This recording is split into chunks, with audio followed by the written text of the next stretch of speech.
नमस्कार. आजची बोधकथा खरी जीत माणुसकीची. एकदा एका शाळेत मुलांची शर्यत ठेवली होती.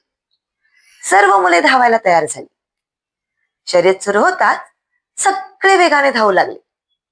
पण धावता धावता एक मुलगा अचानक पडला आणि दुखावला. बाकी सगळी मुले वेगाने पुढे निघून गेली. पण एक मुलगा थांबला. त्याने मागे वळून पाहिलं आणि त्या पडलेल्या मुलाला उठवलं. तो म्हणाला, चल मित्रा, आपण दोघे धावूया. दोघे एकत्र धावत धावत शेवटी एकत्र फिनिश लाईन पर्यंत पोहोचले. अगदी सगळ्यांनी टाळ्या वाजवल्या.